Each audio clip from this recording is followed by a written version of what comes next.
Com relação às glândulas lacrimais, o sistema nervoso parasimpático libera acetilcolina, que vai atuar no receptor muscarínico NM3, estimulando secreção lacrimal. O sistema nervoso simpático não produz nenhum efeito. Com relação aos rins, lá nas células justaglomerulares, nós temos os receptores beta-1, onde a noradrenalina atuando, ela estimula a secreção de renina. E dessa forma, a noradrenalina também está correlacionada ao aumento da pressão arterial. Sistema nervoso parasimpático não tem efeito sobre o complexo justaglomerular. Com relação ao fígado, noradrenalina atuando em receptor alfa-1 e beta-2 adrenérgico estimula a glicogenólise e a gliconeogênese. E a acetilcolina não produz efeito. Então, essa figurinha mostrando, então, como atuam os diferentes sistemas. Com relação ao sistema eferente somático, nós temos o motoneurônio somático, que é um único neurônio, liberando acetilcolina, que irá atuar em receptor nicotínico na membrana da fibra muscular esquelética.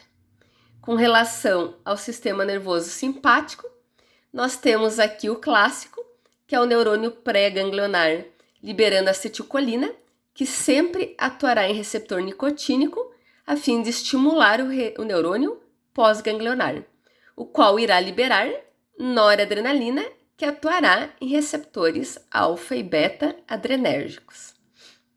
Agora nós temos as duas exceções. Com relação às glândulas sudoríparas, o neurônio pós-ganglionar é um neurônio colinérgico, que faz parte aqui do sistema nervoso simpático, e ele vai liberar acetilcolina, que irá atuar em receptor muscarínico M3, estimulando a secreção sudorípara.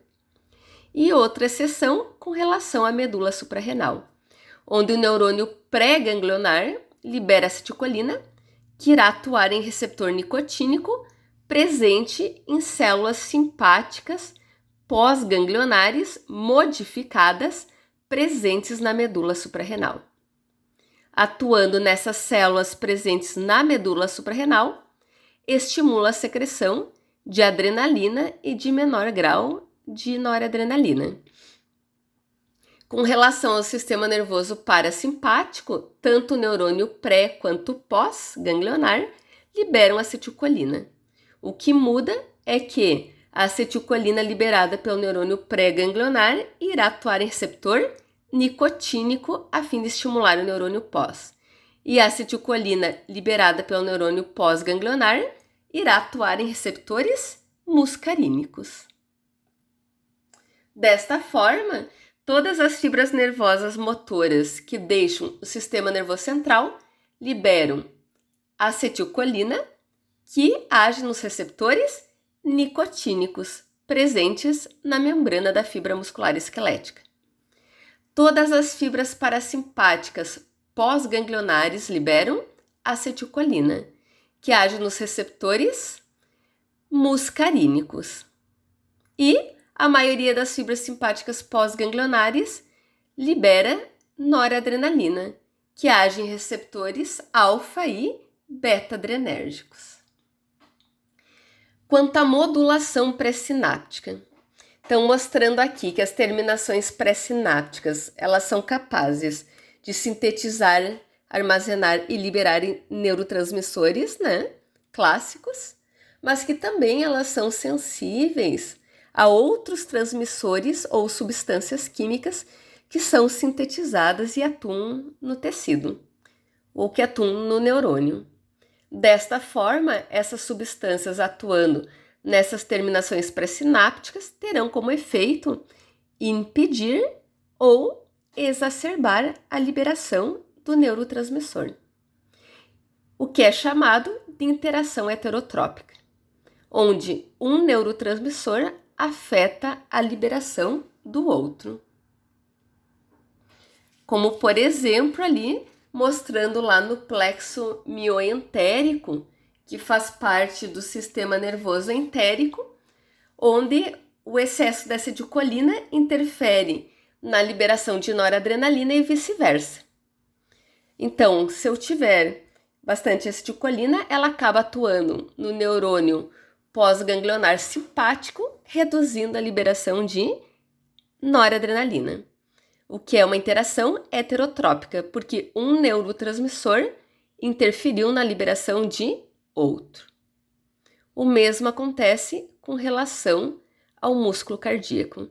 Então, o excesso de acetilcolina pode atuar em neurônio pós-ganglionar simpático, reduzindo a liberação de noradrenalina. Outro tipo de interação existente é a interação homotrópica, onde o próprio neurotransmissor regula, sua própria liberação, por atuar nos autorreceptores pré-sinápticos, o que é chamado de retroalimentação ou feedback autoinibitório. E aqui nós temos esses dois exemplos. Então, mostrando interações pré-sinápticas entre neurônios autônomos. Aqui, então, representa o neurônio pós-ganglionar simpático e aqui o neurônio pós-ganglionar parasimpático, onde mostra que a acetilcolina, liberada pelo pós-ganglionar parasimpático, pode atuar no neurônio pós-ganglionar simpático, reduzindo a liberação da noradrenalina. Então, é um exemplo de interação heterotrópica. Mesma coisa, a prostaglandina, liberada pelo músculo liso, atuando no neurônio pós-ganglionar simpático, reduzindo a liberação da noradrenalina. Aqui também, noradrenalina atuando no neurônio pós-ganglionar parasimpático, reduzindo a liberação da acetilcolina. Outra interação heterotrópica, porém positiva, onde o óxido nítrico liberado pela célula endotelial atua no neurônio pós-ganglionar parasimpático, estimulando, em função do mais, estimulando a liberação da acetilcolina.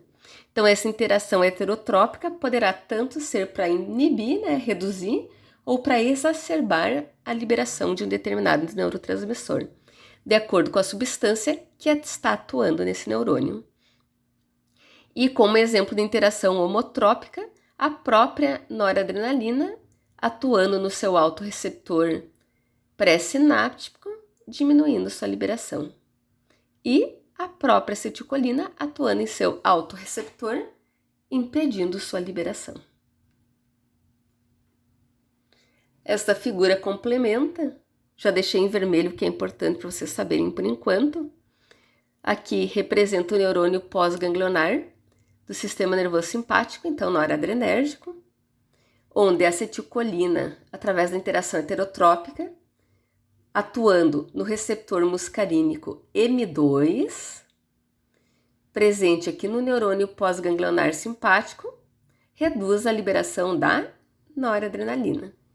Noradrenalina ou adrenalina atuando no receptor alfa-2, que é o autorreceptor, no neurônio noradrenérgico, diminui sua própria liberação, no caso da noradrenalina. Serotonina atuando no receptor 5-HT1A, que é o autorreceptor, no neurônio pós-ganglionar noradrenérgico, também reduz liberação de noradrenalina.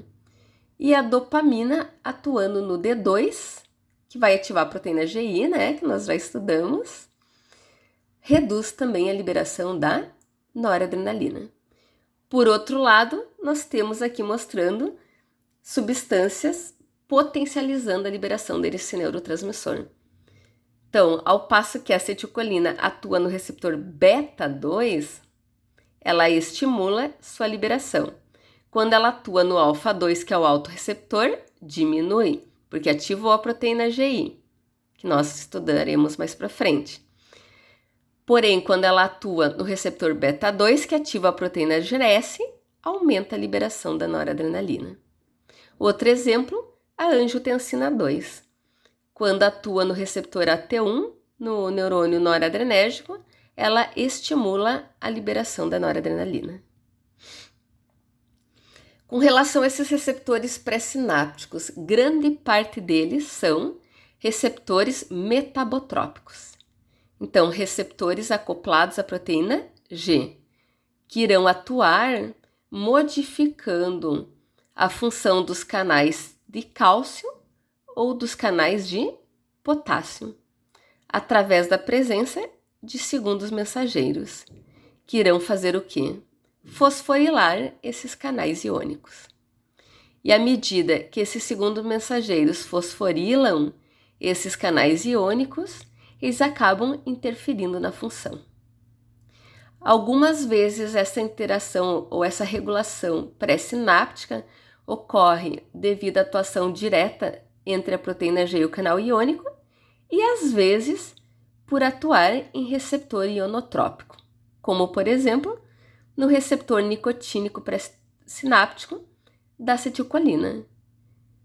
Quando ela atua, que eu já comentei em aula, em receptor nicotínico pré-sináptico, geralmente é para estimular a liberação de glutamato ou dopamina. Então, mostrando aqui, novamente uma interação heterotrópica. Sendo que a inibição da liberação de neurotransmissor pelo neurônio pré-sináptico, ela irá ocorrer sempre que, de acordo com essas regulações, nós impedirmos a abertura de canais de cálcio ou possibilitarmos a abertura de canais de potássio, para possibilitar a saída de potássio da célula, o que vai gerar a hiperpolarização e impedir a liberação do neurotransmissor. O mesmo tipo de modulação acontece a nível pós-sináptico, então mostrando aqui que os mediadores químicos também atuam nas estruturas pós-sinápticas, regulando esses canais de cálcio ou esses canais de potássio, geralmente através da presença de segundos mensageiros. E um exemplo de modulação pós-sináptica que nós temos é o neuropeptídeo Y, que atua juntamente com a noradrenalina na musculatura lisa vascular, favorecendo despolarização e vasoconstrição. Então, o neuropeptídeo Y ele atua como um modulador pós-sináptico. Aqui nós temos nesse slide mostrando a cotransmissão, mostrando que em determinados locais o neurônio pós-ganglionar parasimpático, além de liberar acetilcolina, também libera outros mediadores químicos, como o óxido nítrico, que é liberado nos nervos pélvicos e também nos nervos gástricos. E aqui o peptídeo intestinal vasoativo, que daí é liberado pelos nervos parasimpáticos que inervam as glândulas salivares. O que difere aqui na substância liberada é o tempo para que tenha resposta. Por exemplo, se for a acetilcolina a liberada, a resposta é rápida. O óxido nítrico já tem uma resposta mais lenta do que a acetilcolina, então gera uma resposta intermediária, estimulando, devido à sua liberação dos nervos pélvicos, a ereção, e devido à sua liberação pelos nervos gástricos, o esvaziamento gástrico. E quando o envolvido é o peptídeo intestinal vasoativo, a resposta se torna ainda mais lenta. Com relação ao neurônio pós-ganglionar simpático, quando ele libera o ATP, este tem resposta mais rápida do que a noradrenalina. A noradrenalina liberada ela tem uma resposta intermediária e o neuropeptídeo Y tem uma resposta mais lenta do que a noradrenalina, mas ele atua favorecendo essa despolarização da musculatura lisa, como eu comentei anteriormente, e potencializando dessa forma a vasoconstrição mediada pela noradrenalina. Então, qualquer um desses liberados pelo neurônio pós-ganglionar simpático nos vasos sanguíneos, na musculatura lisa vascular, vão auxiliar no processo de vasoconstrição. A cotransmissão, então, é quando os neurônios liberam mais de um transmissor ou modulador. que acabam interagindo nos receptores, né, e gerando as respostas.